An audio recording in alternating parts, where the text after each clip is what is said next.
Hello sir, ನಾನು ವಿನಯ್ ಮಾತಾಡ್ತಾ ಇದ್ದೀನಿ ಸರ್. ಶಾರ್ಟ್ ನೋಟಿಸ್ ಅಂತ ಗೊತ್ತು, ಆದರೆ ಇವತ್ತೊಂದಿನ ಹೇಗಾದರೂ ಅಡ್ಜಸ್ಟ್ ಮಾಡಿ ಸರ್. ಹೌದಾ? ಅಂದರೆ ಆಶ್ರಮಕ್ಕೆ ಊಟ ಕಳ್ಸೋಕ್ಕೆ ಆಗಲ್ವಾ ಸರ್? ಅರ್ಥ ಆಗುತ್ತೆ, ಆದರೆ ಒಂದು 100 ಜನಕ್ಕೆ ನಾರ್ಮಲ್ ಊಟ ಸರ್. ಅನ್ನ ಸಾಂಬಾರು ಪಲ್ಯ ಪಾಯಸ ಇಷ್ಟೇ. Okay sir, okay.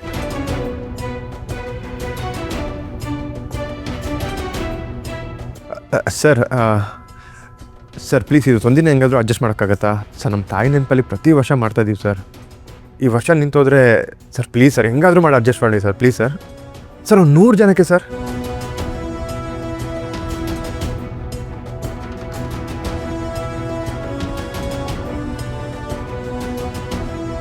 ಎಲ್ಲರೂ ಆಗಲ್ಲ ಅಂತಿದ್ದಾರಲ್ಲ. ರಾಮ್ ಭಟ್ರು ಬರೀ ಇವಾಗಲೇ ಕೈ ಹೊಡ್ಬೇಕಾ? ಅಪ್ಪನಿಗೇನಾದರೂ ವಿಷಯ ಗೊತ್ತಾದರೆ ಅಷ್ಟೇ ನನ್ನ ಕತೆ. ಪ್ರತಿ ವರ್ಷ ಮಿಸ್ ಮಾಡಿದೆ ಅನಾಥಾಶ್ರಮದಲ್ಲಿರೋ 300 ಜನ ಮಕ್ಳಿಗೂ ಊಟ ಹಾಕ್ತಾಯಿದ್ವಿ. ಅಪ್ಪ ಬೇರೆ ಇದು ಮಾಡಿದೆ, ಯಾವ ಕೆಲಸನೂ ಮಾಡಲ್ಲ. ಏನು ಮಾಡೋದು ಇವಾಗ?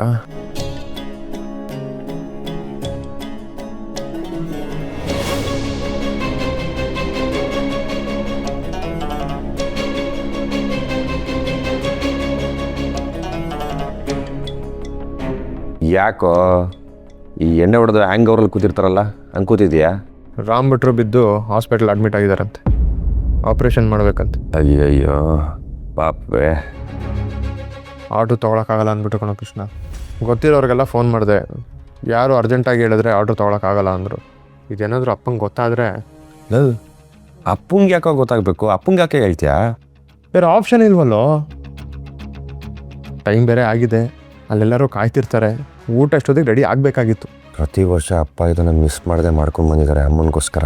ಈ ವರ್ಷ ಏನಾರ ಮಿಸ್ ಆದರೆ ಅಪ್ಪ ರಾಂಗ್ ಆಗೋದಕ್ಕೆ ಇದೊಂದು ಕಾರಣ ಆಗುತ್ತೆ ಅಷ್ಟೇ.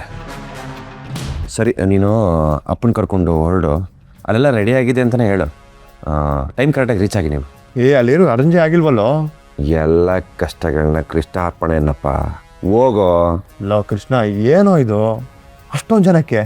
ಇದೇನೋ ಅಪ್ಪನಿಗೆ ಗೊತ್ತಾದರೆ ಅಡುಗೆನ ನೀನು ವಹಿಸ್ಕೊಂಡಿದ್ಯಾ ಅಂದರೆ ಸುಮ್ಮನೆ ರಂಪಾಟ ಮಾಡ್ತಾರೆ ಕಣೋ. ಬೇಡ ಕಣೋ ಇದೆಲ್ಲ. ನಾವು ಹೇಳಿದ್ರೆ ತಾನೇ ಅಪ್ಪಂಗೆ ಗೊತ್ತಾಗೋದು. ಲೋ, ಅವರು ರಾಂಗ್ ಆಗೋದಕ್ಕೆ ಟೈಮೇ ಕೊಡಲ್ಲ, ಗ್ಯಾಪೇ ಇರಬಾರ್ದು. ಆ ಥರ ನಾನು ಕಿಡ್ನಿ ಓಡಿಸಿ ಏನಾರು ಒಂದು ಪ್ಲ್ಯಾನ್ ಮಾಡ್ತೀನಿ. ನಿನ್ನ ಅಪ್ಪನ ಕರ್ಕೊಂಡು ಹೊರಡಪ್ಪ ಫಸ್ಟು. ನಮ್ಮ ಡಾನ್ ಇಲ್ಲೇ ಇದ್ರೆ ಪ್ರಶ್ನೆ ಮೇಲೆ ಪ್ರಶ್ನೆ ಕೇಳ್ತಾನೆ ಇರ್ತಾರೆ ಅಷ್ಟೇ. ಓ ಅಲ್ಲ ಕಣೋ, ಅದು ಅಮ್ಮನ ವಿಚಾರದಲ್ಲಿ ನಾನು ಯಾವತ್ತಾದರೂ ಯಾಮಾರಿದ್ದನ್ನು ಹೇಳು. ಶೋರಾ? ನಾನು ನೋಡ್ಕೊತೀನಿ ನೋಡ. ಸರಿ, ಹುಷಾರು.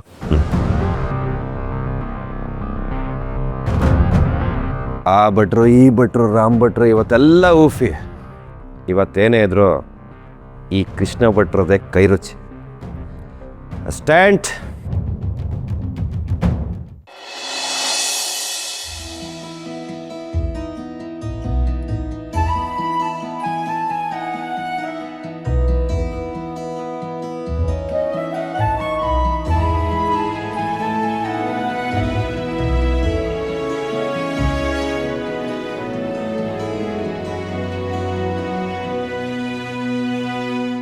ನನ್ನ ಶಾಂತಿ ಬದುಕಿದ್ದಾಗ ಅವಳು ಬರ್ತ್ಡೇ ದಿನ ಇಲ್ಲಿಗೆ ಬರ್ತಾ ಇದ್ಲು.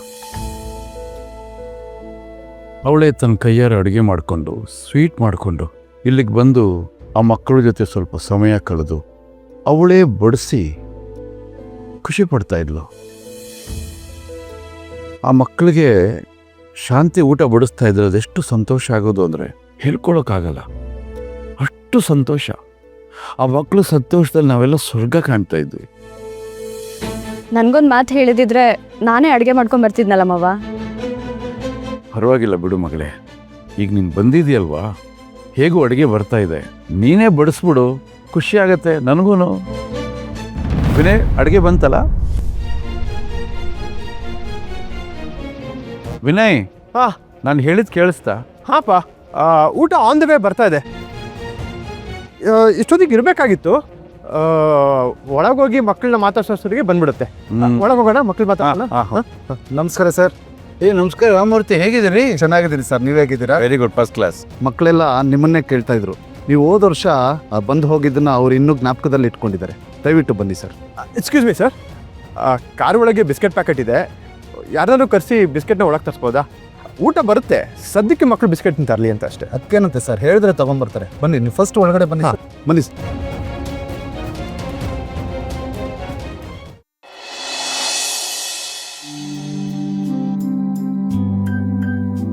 ಕಲ್ಯಾಣಿ, ದೀಪ ಬೆಳಗಮ್ಮ.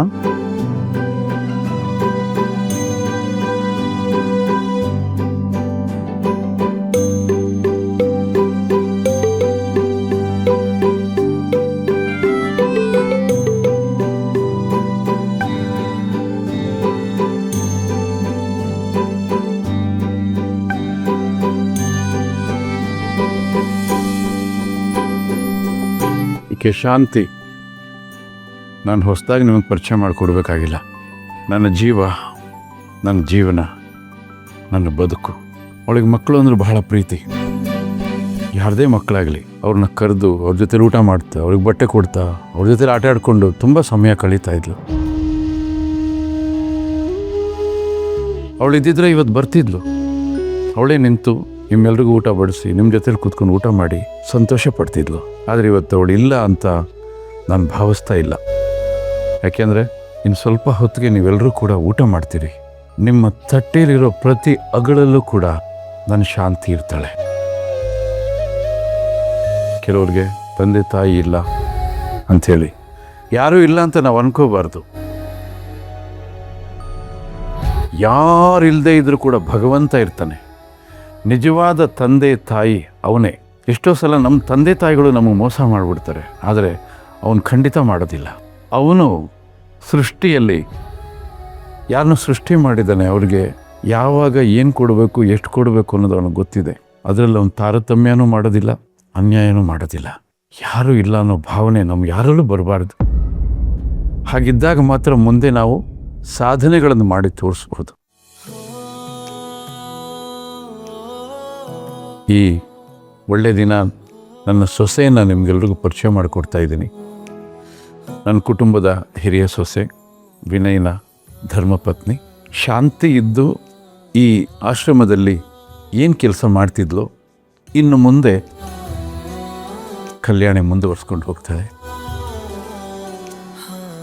ಯಾವ ಕೊರತೆಯೂ ಇಲ್ಲದ ಹಾಗೆ ಇಲ್ಲಿ ನೋಡ್ಕೋತಾಳೆ. ನೀವು ಸಂಸ್ಥೆಯ ಮುಖ್ಯಸ್ಥರು, ಯಾವಾಗ ಬೇಕಾದರೂ ನನಗೆ ಫೋನ್ ಮಾಡೋ ಅವಶ್ಯಕತೆ ಇಲ್ಲ. ಕಲ್ಯಾಣಿಗೆ ಫೋನ್ ಮಾಡಿದ್ರೆ ನಿಮಗೇನು ಅಗತ್ಯಗಳಿದೆ ಅದನ್ನೆಲ್ಲ ಅವಳು ಪೂರೈಸ್ಕೊಡ್ತಾಳೆ ಅಂತ ನಿಮ್ಮಲ್ಲಿ ಮನವಿ ಮಾಡ್ಕೋತೀನಿ. ದಯವಿಟ್ಟು ಪಡ್ಕೊಳ್ಬೇಕು ನೀವು. ಈ ಮಕ್ಕಳು ತಂದೆ ತಾಯಿ ಇಲ್ಲ ಅನ್ನೋ ಕೊರಗಿರಬಾರ್ದು. ನಾವಿರ್ತೀವಿ ಜೊತೆಯಲ್ಲಿ, ನೀವಿದ್ದೀರಿ. ನೀವು ವಿದ್ಯೆಯನ್ನು ಕೊಡ್ತೀರಿ, ಜ್ಞಾನ ಕೊಡ್ತೀರಿ. ಬದುಕು ಹೇಗೆ ಕಟ್ಕೊಳ್ಬೇಕು, ಈ ಸಮಾಜದಲ್ಲಿರ್ತಕ್ಕಂಥ ಸಮಸ್ಯೆಗಳನ್ನು ಹೇಗೆ ಎದುರಿಸ್ಬೇಕು ಅನ್ನೋದನ್ನು ನೀವು ಹೇಳ್ಕೊಡ್ತೀರಿ. ನಿಮ್ಮ ಜೊತೆಯಲ್ಲಿ ನಾವಿರ್ತೀವಿ. ಮಕ್ಕಳೇ, ಎಲ್ಲರೂ ಒಟ್ಟಿಗೆ ಸರ್ ಶಾಂತಮ್ಮರು ವಿಶ್ ಮಾಡಿ. Happy birthday to you.